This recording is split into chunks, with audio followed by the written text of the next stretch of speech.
Yeah. You're funny. Yeah, you are very funny.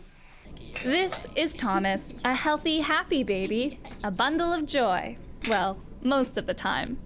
He would wake up every hour, and I would just look at him and think, what? Either you can't be hungry, you can't be in pain, you're just waking up every hour or 45 minutes. What started out as a restful experience ended abruptly at 6 months. After a family trip, it may have been the change in venue, or it may have just been his time to try something new. But either way, Thomas wasn't sleeping. And that meant no one else was either. Some nights he would wake up 3 times, some nights he wouldn't wake up at all, and then there were the average nights where he'd wake up twice, and we just thought, we never know what kind of night it's going to be. So you can be really tired and think, oh, I really want a good night's sleep, but he might not think that. And so it was time to call in an expert.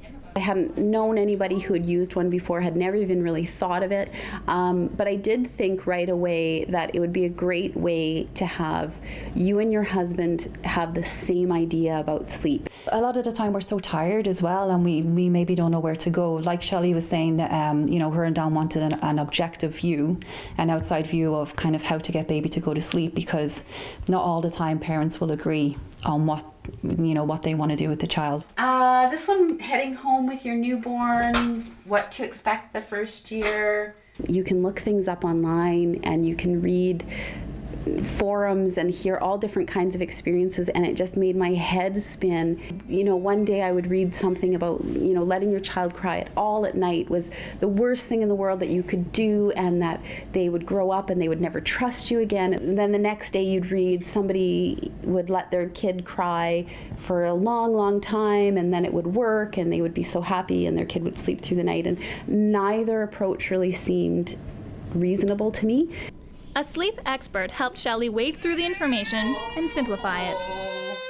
You don't normally cry. Usually babies will have some sort of prop like sucking association. They may need a soother, like with Shelley, Thomas needed a soother during the night, or maybe breastfeeding or bottle feeding.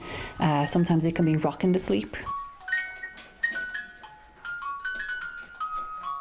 What's happening is that when you wake up during the night, then they need the same thing to go back asleep. So we're just teaching baby to self-soothe, just so they know how to go back to sleep by themselves. It's a life skill. It's something that we all need to learn. Sleep experts are concerned with sleeping patterns morning through to night. When it comes to daytime naps, Thomas still uses a soother. Those sucking associations can make for a pretty bad habit to break, and that applies to breastfeeding as well. Once they reach a certain weight and a certain age, you don't need to feed baby through the night. And I think sometimes parents are so used to feeding the baby that they continue on feeding the baby through the night, and it just becomes a routine and a habit, and you just have to break that habit. Well, just like every family is different, so too is every child. And so perhaps the best tool is a little patience. It can take up to 21 days to break a bad sleeping habit until you can finally get a little bit of sleep. For SHOT TV, I'm Kim KASCHOR.